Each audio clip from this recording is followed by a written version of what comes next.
بسم اللہ الرحمن الرحیم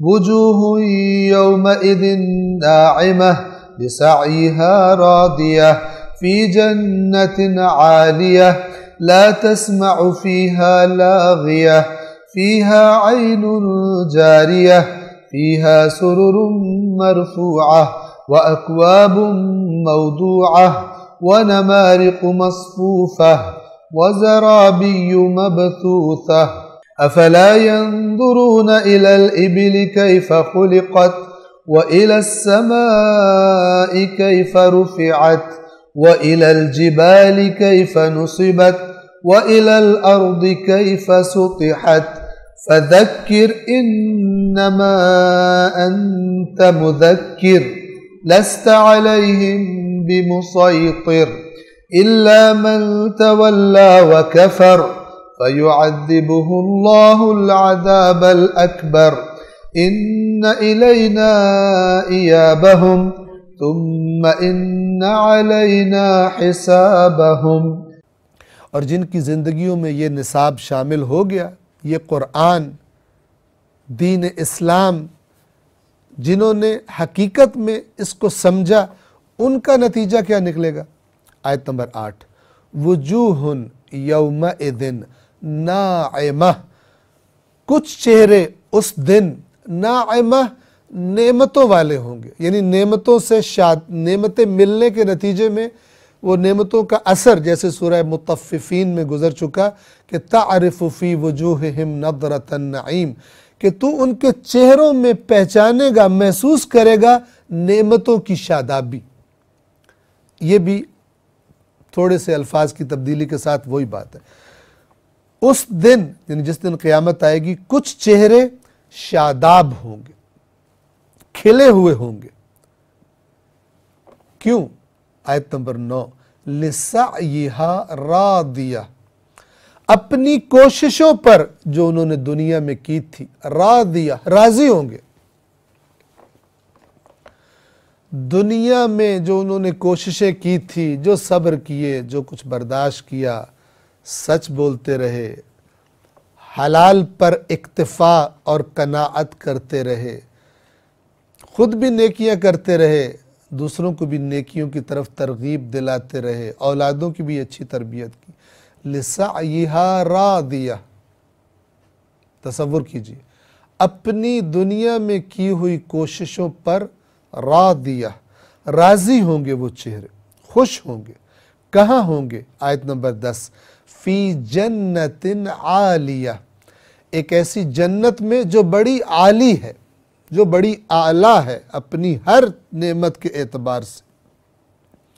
11، لا تسمع فیہا لاغیہ، نہیں سنیں گے اس میں کوئی لغو اور بیہودہ بات۔ دنیا میں بہت سن چکے، خدا کی خاطر اپنی نیکیوں کی وجہ سے بدکاروں سے اور اللہ کے نافرمانوں سے بہت کچھ سن چکے، بڑے تانے، بڑے بہتان، بڑی اذیت والی باتیں سن چکے، اب نہیں سنیں گے۔ لا تسمع فیہا لاغیہ، کوئی لغو اور بیہودہ بات نہیں سنیں گے۔ اور جنت میں ان کے لیے کیا کیا ہوگا؟ آیت نمبر 12، فیہا عین جاریہ، اس میں ایک چشمہ جو جاری ہے۔ 13، مختلف چشمے ہوں گے، کسی خاص چشمے کا، یعنی جو بھی چشمہ ہوگا ایسا جاری کہ جو رکے گا نہیں، خشک نہیں ہوگا۔ 13، فیہا، اس میں یعنی جنت میں، سررن، مسندیں، تخت، مرفوعہ، بلند کیے گئے، اونچے۔ 4، وَأَقْوَابٌ، اور پیالے، جام، موضوعہ، رکھے ہوئے، ایک ترتیب کے ساتھ، بہترین گویا کہ ڈیزائن کے ساتھ رکھے ہوئے۔ 15، وَنَمَارِقُ، اور تکیے، مصفوفہ، صفوں میں ترتیب کے ساتھ رکھے ہوئے۔ گویا کہ جنتیوں کی جب گیدرنگز ہوں گی، محفلیں لگیں گی، تو شان و شوکت عجیب ہوں گے۔ اب یہ وہ الفاظ ہیں کہ جن کا تصور مکے والے اور باقی سننے والے کر سکتے ہیں۔ کہ جب بادشاہ کوئی محفل لگاتے ہیں اور اپنے مقربین کو، اپنے بلائے ہوئے مہمانوں کو جب عزت بخشتے ہیں تو کیسی ان کی پذیرائی اور ان کا ویلکم اور ان کے بیٹھنے کے لیے کیسی نشستیں اور کیسی چیئرز اور کیسے مثلا صوفے اور تخت جو بھی آپ اسے کہہ لیں، کیسے اچھے ڈیزائن سے. آپ کو پتہ ہے آج کل دنیا میں ہر چیز کے لیے ایک ذوق چاہیے، اور عمرا کہتے ہیں کہ ایسی سیٹوں کی ارینجمنٹ کرنا کہ کسی اور محفل میں ایسی سیٹنگ ارینجمنٹ نہ ہو، ایسے صوفے لگانا، ایسی کرسیاں لگانا کہ کسی نے نہ وہ ترتیب دیکھی ہو، مثلا نہ ایسے صوفے دیکھے ہوں. ایسی باتیں کی جاتی ہیں. تو اللہ بھی اپنی میزبانی جو اللہ نیک لوگوں کی کرنے والا ہے اس کا بیان فرماتا ہے. اور وَنَمَارِقُ مَصْفُوفَةٌ، اور ترتیب سے صفوں میں، لائنوں میں رکھے ہوئے تکیے. 16 وَزَرَابِيُّ مَبْثُوثَةٌ، اور نفیس بچھے ہوئے قالین، فرش بہترین. آپ کو پتہ ہے آج کی دنیا میں قالینوں کا ایک اپنا ایک انڈسٹری ہے. تو اللہ تعالیٰ فرما رہا ہے میں بھی بہترین قالین بچھوا دوں گا. اور نفیس فرش یعنی قالین بچھے ہوئے، یہ جنتیوں کا حال ہوگا. اب جہنمیوں کا حال بیان کرنے کے بعد اور جنتیوں کا حال بیان کرنے کے بعد اللہ تبارک و تعالی چند چیزوں پر جو اللہ کی مخلوقات ہیں ان کی طرف غور کرنے کی دعوت دے رہا ہے کہ اگر انسان غور کرے تو ان چیزوں کے خالق کی عظمت کا اندازہ لگا لیتا ہے. اب یہ جن چیزوں کا اگلی آیات میں تذکرہ آ رہا ہے یہ تمام وہ چیزیں ہیں کہ جس معاشرے میں قرآن نازل ہو رہا تھا ان تمام چیزوں کو دیکھنا بڑا آسان تھا. مکے والے نگاہ اٹھا کر آرام سے اپنے آس پاس ان چیزوں کو دیکھ سکتے تھے، لہٰذا ان چیزوں کا نام لیا گیا. لیکن اگر کوئی ایسی جگہ پر ہو جہاں ان میں سے بعض چیزیں اس کو دکھائی نہ دیتی تو جو دکھائی دیتا ہے وہیں سے یہ والا اثر غور کر کے لے سکتا ہے. آیت نمبر 17 افلا ينظرون الى الابل كيف خلقت، تو کیا یہ لوگ اونٹ کی طرف نہیں دیکھتے، اونٹوں کی طرف نظر نہیں کرتے کیسے خلق کیا گیا ہے. اونٹ کی خلقت عجیب ہے. صحرائی زندگی جن لوگوں نے دیکھی ہے یا جو صحراؤں میں زندگی گزارتے ہیں، اور بالخصوص اس زمانے کے عرب اور بالخصوص مکہ والے، اونٹ ان کے لیے ایک عجیب و غریب بے مثل و بے مثال نعمت. اونٹ کا گوشت وہ کھا سکتے ہیں، اونٹ کا دودھ، اونٹنیوں کا دودھ وہ استعمال کرتے تھے. سفر کے لیے اونٹ جتنا زیادہ دیر تک صحرا میں سفر کر سکتا ہے، بھوک اور پیاس کئی دن کچھ کھائے اور پیے بغیر، کوئی دوسرا جانور نہیں ہے، اونٹ ہے. سامان لادنے کے لیے چاہے خود سوار ہوا جائے چاہے سامان لادا جائے، اور اتنا رام کر دیا گیا اللہ کی طرف سے کہ آپ 100 اونٹوں کی قطار آگے سے اگلے اونٹ کی لگام ایک بچے کے ہاتھ میں پکڑا دیں تو وہ 100 کے 100 اس بچے کے اشاروں پر چلتے رہیں گے مثلا، اور دیگر چیزیں. تو عربوں سے کہا جا رہا ہے کس نے بنایا اونٹ کو؟ دیکھا ہے تم نے کبھی اونٹ کو کیسے خلق کیا گیا، کیا کیا خصوصیات اور صفات رکھی گئی ہیں اونٹ میں. افلا ينظرون الى الابل كيف خلقت، کیا یہ لوگ اونٹوں کی طرف نہیں دیکھتے کہ وہ کیسے خلق کیے گئے ہیں. 18 وَإِلَى السَّمَاءِ، اور آسمان کی طرف، یعنی کیا یہ آسمان کی طرف نہیں دیکھتے کیف رفعت، کیسے بلند کر دیا گیا ہے اس کو. 19 وَإِلَى الْجِبَالِ كَيْفَ نُصِبَتْ، اور پہاڑوں کی طرف نہیں دیکھتے کیسے گاڑ دیا گیا ہے، نصب کر دیا گیا ہے پہاڑوں کو. 20 وَإِلَى الْأَرْضِ، اور زمین کی طرف نہیں دیکھتے کیف سطحت، کیسے بچھائی گئی ہے. ہم مختصراً پہلے بھی بچھانے کا کیا معنی ہے؟ گہوارہ. الم نجعل الارض مہادا، کیا ہم نے زمین کو گہوارہ نہیں بنا دیا تمہارے لیے؟ جیسے بچے کا گہوارہ ہوتا ہے، وہ آرام و سکون سے اس کے اندر رہتا ہے بچہ. اور کیا زمین کو نہیں دیکھتے، زمین کی طرف، کہ وہ کیسے بچھائی گئی؟ اگر اس سب کی طرف غور سے دیکھیں، اپنی آنکھوں پر جو دنیا پرستی کا پردہ پڑ گیا ہے اور نفس پرستی کا جو پردہ پڑ گیا، اس کو ہٹا کر جو میں نے باطن کی آنکھیں دی ہیں، ان آنکھوں کی ہیلپ سے ظاہری آنکھوں سے دیکھیں. یعنی جو ظاہری آنکھ دکھاتی ہے، اندر والی آنکھ جو بصیرت ہے، اس کو بھی کام میں لائیں تو یہ نصیحت پا جائیں گے. کیونکہ کوئی دعوے دار نہیں ہے اس نظام کی خلقت کا سوائے اللہ وحدہ لا شریک لہ کے. تو پس اے رسول آپ کی ذمہ داری کیا ہے؟ آیت نمبر 21، فذکر، تو آپ یاد دہانی کروائیے. بار بار کتنی یاد دہانی، کتنی تکرار ہوئی ہیں مثالیں کچھ قرآن میں، کیسے مثالوں کے ذریعے بار بار تکرار کر کے، ریپیٹ کر کے اللہ نے بات سمجھانے کی کوشش کی ہے.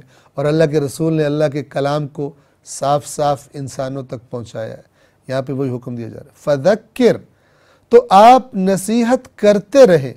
انما انت مذکر، آپ تو صرف نصیحت کرنے والے ہیں، آپ کے ذمے اور کچھ نہیں ہے. 22، لست علیہم بمسیطر، آپ کوئی ان کے داروغہ نہیں ہے، آپ کوئی ان کے ذمہ دار نہیں ہے کہ یہ بات کیوں نہیں مان رہے. آپ کا ذمہ کیا ہے؟ انما انت مذکر، آپ تو صرف یاد دہانی کروانے والے. یہ رسول اللہ کی ڈیوٹی ہے اللہ کی طرف سے.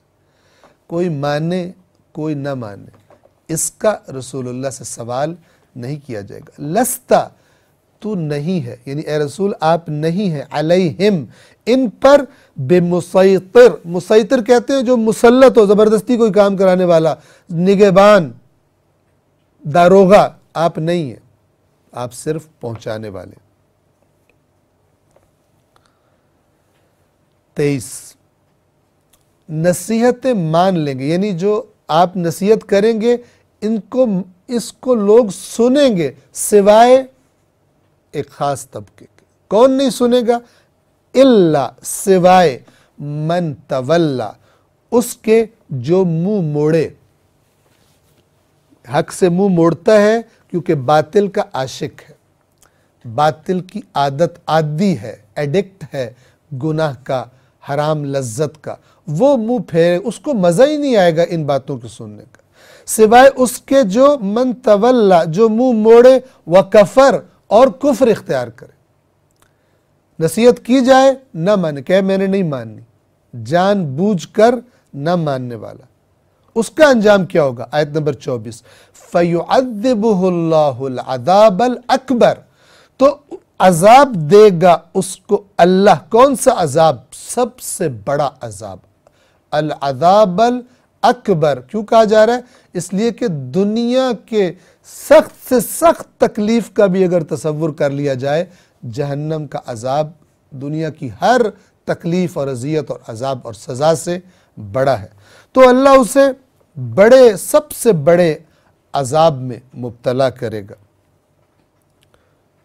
اور آخری 2 آیات میں اللہ فرما رہا ہے 25، ان الینا ایابہم، بے شک ہماری ہی طرف ہے لوٹ کر آنا.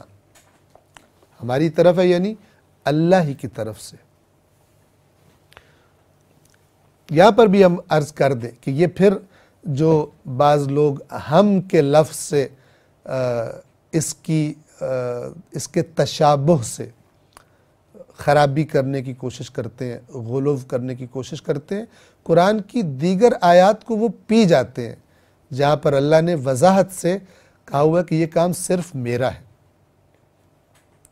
مثال کے طور پر عرض کر دوں، آپ سن چکے آغاز ماہ رمضان میں سورہ آل عمران میں 4 سپارے میں اللہ تعالیٰ فرماتا ہے کہ یہ جو عذاب ہے یا توبہ قبول کرنا ہے، اے رسول آپ کو اس کا کوئی اختیار نہیں ہے۔ لیس لک من الامر شیء، آپ اس امر میں، اس حکم میں آپ کے اختیار میں کوئی چیز نہیں ہے۔ او یعذبہم او یتوب علیہم، چاہے اللہ انہیں عذاب کرے یا اللہ ان کی توبہ قبول کر لے، ان پر رحمت کر لے، آپ کے اختیار میں یہ مسئلہ نہیں ہے۔ تو یہ جو ان الینا ایابہم، بے شک ہماری ہی طرف انہیں لوٹ کر آنا ہے۔ 26 ثم ان علینا حسابہم، یہ تو کہا ہی رسول پاک سے جا رہا ہے، آپ پر یہ نہیں ہے، انہیں ہماری طرف یعنی اللہ کی طرف، یہ ہماری ہم کہنا اللہ کا، یہ اس کا مطلب قطعاً یہ نہیں ہے۔ قرآن مجید کی سب آیات کو نگاہ کرنے والے، دیکھنے والے، ان پر یہ بات واضح ہے۔ یہ جب خداوند عالم ہم کہتا ہے، یہ اپنی شان، جیسے ایک بادشاہ اپنے آپ کو ہم کہتا ہے، نہ یہ کہ اور کوئی شریک ہے اس کام میں۔ ثم ان علینا حسابہم، یہ تو کہا ہی رسول اللہ سے جا رہا ہے کہ اے رسول فذکر انما انت مذکر، آپ یاد دہانی کرائیے، آپ صرف یاد دہانی کرانے والے، لست علیہم بمسیطر، آپ ان کے ذمہ دار نہیں ہیں۔ الا من تولی وکفر، کون نہیں مانے گا نصیحت؟ جو منہ موڑ لے اور کفر اختیار کرے، فیعذبہ اللہ العذاب الاکبر، تو اسے اللہ عذاب دے گا، عذاب اکبر، سب سے بڑا عذاب۔ کب دے گا؟ کیونکہ جب وہ اللہ کی طرف لوٹ کر جائے گا۔ ان الینا ایابہم، انہیں یقیناً ہماری ہی طرف لوٹ کر آنا ہے۔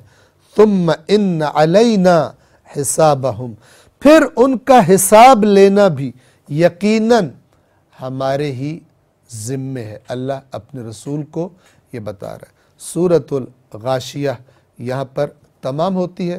سورۃ الفجر انشاءاللہ آئندہ درس میں بیان کریں گے۔ والسلام علیکم ورحمۃ اللہ وبرکاتہ۔ صدق اللہ العلی العظیم۔